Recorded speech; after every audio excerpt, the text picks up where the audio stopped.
Hey everyone, Admiral Seabass here for July 1939, France and Italy.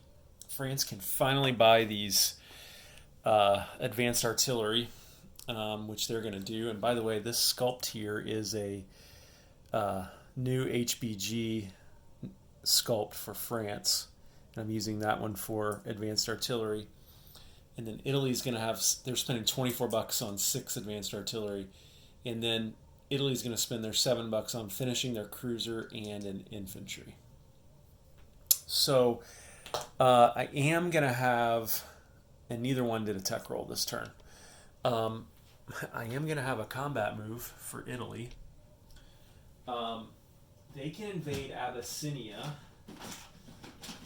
or not Abyssinia. They can invade Albania, and it doesn't require a declaration of war. It doesn't allow the Allies to go to war with Italy. So they're going to do that, and it would be the second territory that they've taken as a power. So one of these infantry in Turin are going to jump on this transport and then be delivered here to Albania. It's not worth any money, but it is worth a victory point for the Italians. So, wait a second. Oh, yeah, this guy is that. Sorry about that. And guess what? I forgot when the British moved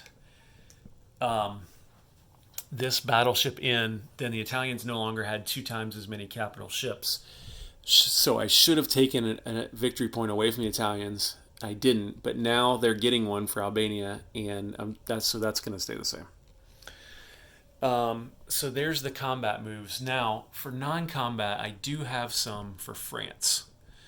So here's the deal with the French Navy.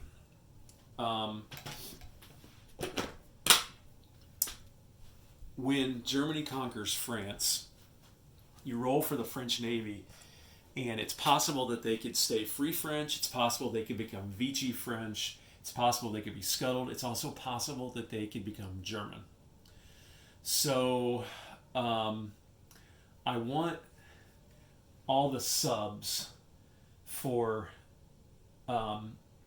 France to get into the Med so that they can't get out of the Med once Germany goes. If these subs become German, then they can immediately start hunting down British income in the Atlantic. So I think I would rather bottle them up in the Mediterranean where I can hunt them down easier. So this French sub is going to go 1, 2, 3, 4 in here into the Med, joining that sub. And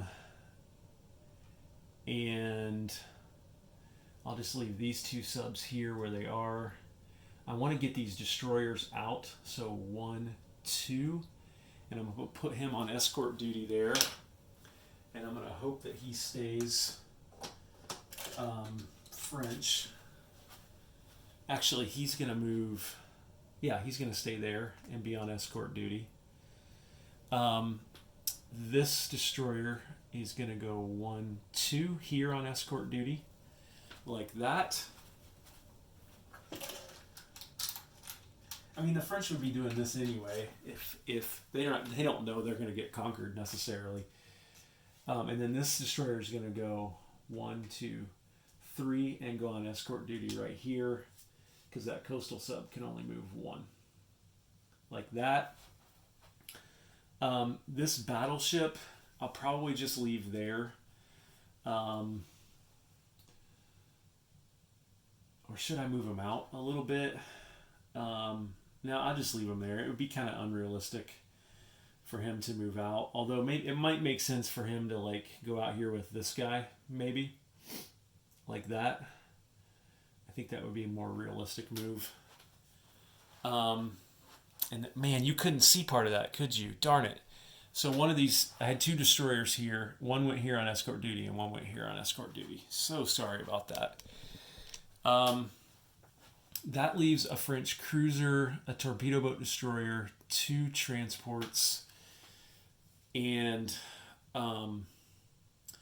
I think I'll move the transports here so they can get blown up easier if they go German.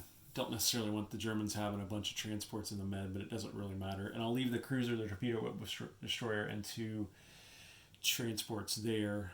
I don't have any other combat moves or non-combat moves for either Italy or France. I thought about moving one of these planes up to here, but I think I like having them there along with the advanced artillery. So let's go ahead and place units. And first for the French, we will go ahead and place those 6 advanced artillery right in Paris. And those will defend at a 4 with a first strike capability. And then for the Italians, we've got an infantry, which we will place, doesn't really matter, so we'll put that right back here in turn to replace the one that went to Albania, to conquer Albania. And then if you come down here, you can see we've got a cruiser here, which I just moved to here, so he can now be placed. And he will be placed with this big and growing navy here, which it's got to be making the Brits a little bit nervous, and it's got to be getting the Italians a little more likely to go to war here at some point. The question is, when do they go to war?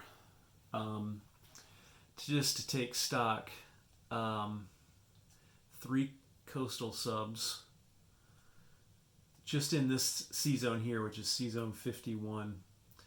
We've got, for the Italians, a transport, 3 coastal subs, 3 destroyers, 1 light cruiser, 2 cruisers, 1 battle cruiser, 2 battleships, a torpedo boat destroyer. And then down here we've got another Italian sub. Over here we've got an Italian sub and a destroyer as well. That could take out, along with the Air Force, either one of these British navies pretty easily. So I think Britain's got to get some more navy down here, which is why I started building that battleship as Britain last turn. So Italy looking pretty strong there, aren't they? So let's go to let's go to the last phase. We put the units on the map. We didn't have any Lend-Lease.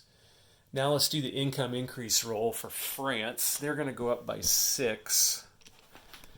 So let's grab a D6 here. France is currently at 6, and they will go up to 12. What's their wartime income? 17. So pretty good for Germany, because that's going to be $12 that the French are going to collect now that Germany might be able to take out next turn if they conquer France. 10, 12. And Italy will collect $7 once again, right there. Don't need to check any victory conditions, don't need to roll for any recruitment. So that's where things stand for France and Italy, July 1939. Admiral Seabass signing off.